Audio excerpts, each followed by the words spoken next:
As you all know that for the past few days I have been testing this HK11 Pro Max second generation to find out if it is the best option for you or not.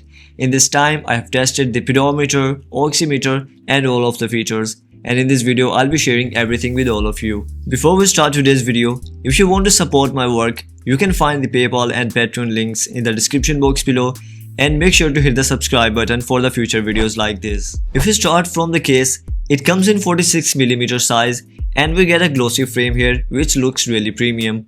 If we use the Series 11 case on it, unfortunately it still doesn't fit and it's a bit loose, so you won't be able to use the accessories sold online. But one good thing is that it is perfectly compatible with the straps and you can buy any straps sold online and use them with the smartwatch. One of my favorite thing about the HK watches is their display. It comes with an AMOLED display and it's too smooth. The colors are really vibrant and look really nice. The transitions are just way too smooth. As far as I have checked, it comes with 60Hz display. The maximum brightness is also really good and the display will be clearly visible in the daylight. And the bezels are also quite thin, which leads to a bigger display. And the overall visuals are just amazing. The HK11 Pro Max second generation gets the new OS 26 interface, which adds new things like the widgets page. We have the liquid glass control center, a transparent notification center, and the new cellular menu style, which adds new icons in the menu, and also new interface for the applications like sports and for the call application. We get 8 built-in watch faces. Most of them are new. Previously they were available in the dial market, but now they are the built-in watch faces. And the best thing is that all of the new built-in watch faces come with the custom always-on display option. I've already dropped my full review of the OS 26, which is linked in the description box below. So if you're interested in finding out everything about the OS 26, make sure to check out that video. Other than the built-in watch faces, you can add 6 more watch faces in the smartwatch. You can either use the dial market available in the smartwatch. It's going to use network sharing, but it has only limited number of watch faces. To get access to all of the dials, you can use the Wayfit Pro application. It does have some great watch faces, but most of the watch faces in the dial market are paid and you'll either have to activate the membership or purchase each of the watch face for around 99 cents. You can also scroll all the way down in the dial market to access the free watch faces. The good thing is that they have added all of the new watch faces in the free dial section, so you can also install them on the older models. And other than the dial market watch faces, you can also use one picture from the gallery as a watch face. As I mentioned earlier, all of the new built-in watch faces have their own custom always-on dials, but that's not the case for the watch faces you install from the dial market. And for that you can go to settings, display and brightness, and here you can find 6 AOD dials which can be used on the watch faces installed from the dial market. The always-on displays can obviously stay on for the whole day or until the battery runs out, but the normal screen time has a maximum limit of 30 seconds, or you can use the constant light mode which can keep the display turned on for a maximum of 20 minutes. We also get a lot of sport modes in it.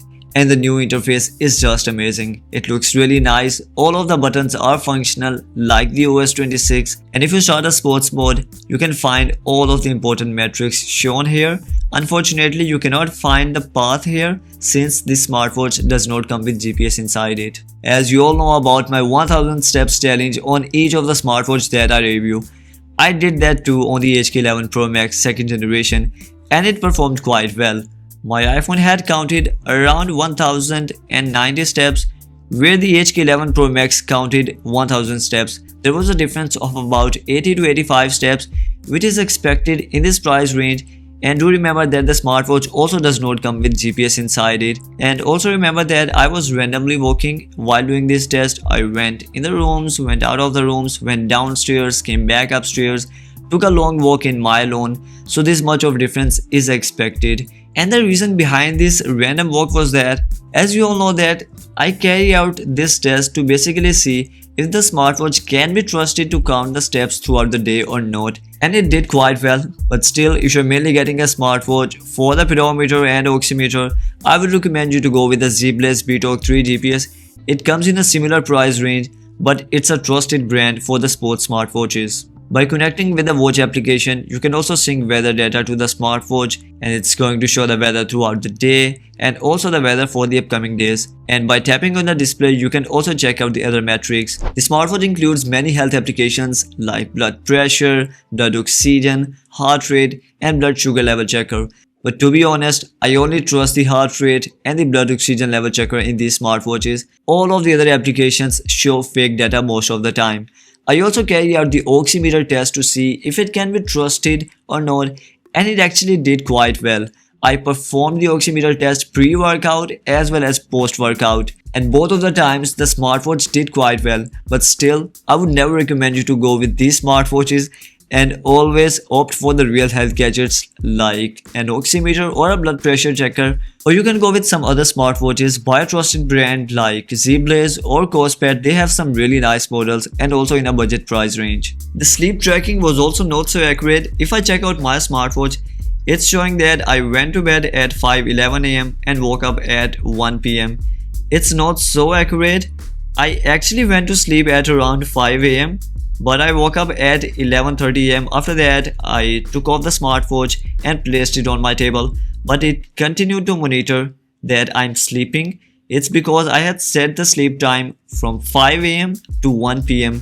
So even when I was not wearing the smartwatch, it was calculating that I am still sleeping, as it is not counting any pedometer data.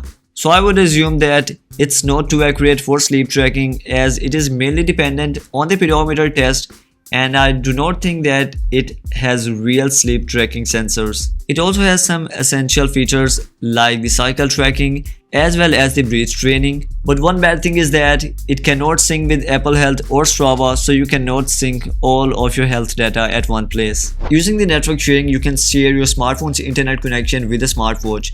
Do remember, on iPhones it can only share cellular data and not Wi-Fi. Using network sharing, you can use the applications like Air Robot. So let's try it out. Hey buddy, how are you doing? Thanks for asking. How about you? How's your day going so far?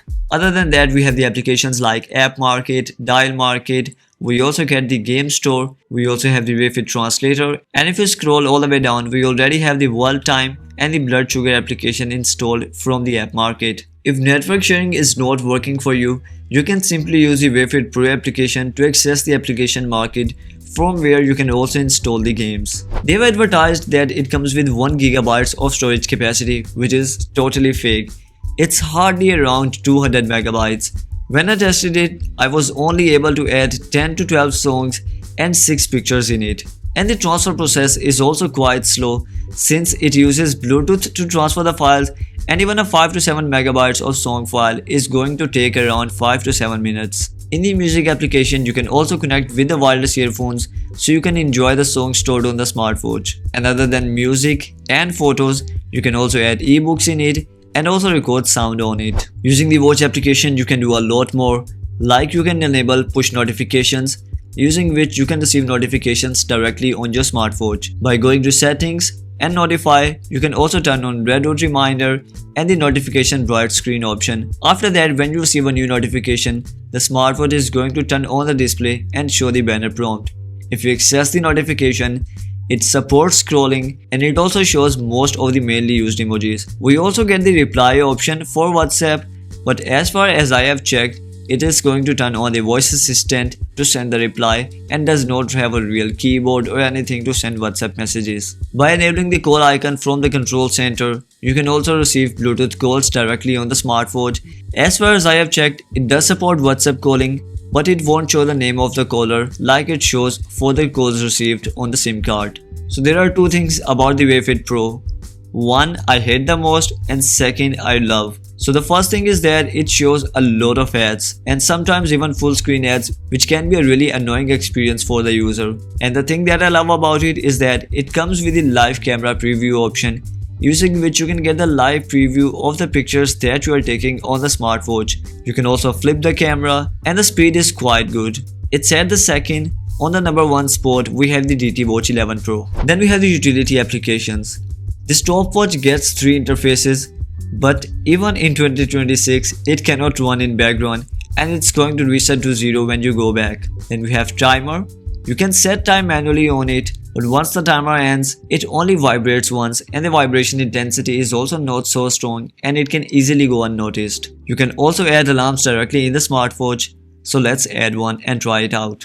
Here's how the alarm is shown. It rings as well as vibrates. The vibration intensity is not so strong, but the volume level is good. Other than that, we get the calendar option, using which you can take a look at the calendar for the upcoming months or the previous months, but unfortunately you cannot add events here. We also have calculator, which has basically all of the functions working. You can even find the percentage using it, but if you try to add a percentage value in the original number, it's going to show an incorrect answer. Using the watch application, you can also store NFC card data in it, using which you can unlock doors. Other than that, it can also be used as an NFC tag to use shortcuts, but unfortunately it cannot be used for offline payments using NFC. For offline payments, we have the wallet option, using which you can store the QR code of WeChat and PayPal like applications, and later anyone can scan that QR code to directly pay you. Finally, talking about the battery life, the experience has been just like the older models. With the always on display turned on, it can give you around 1.5 days of battery life, but without it, it can easily go about a week or 5 days. If you are someone who has already been using the HK11 Pro Max 2nd generation, make sure to share your experience in the comment section below. So guys, that's all from the HK11 Pro Max 2nd generation. What do you think about it? If we talk about the pros, it has a great interface. The watch faces are designed really well. We also get the custom always on display option now, and the pedometer as well as the oximeter sensors are working quite well.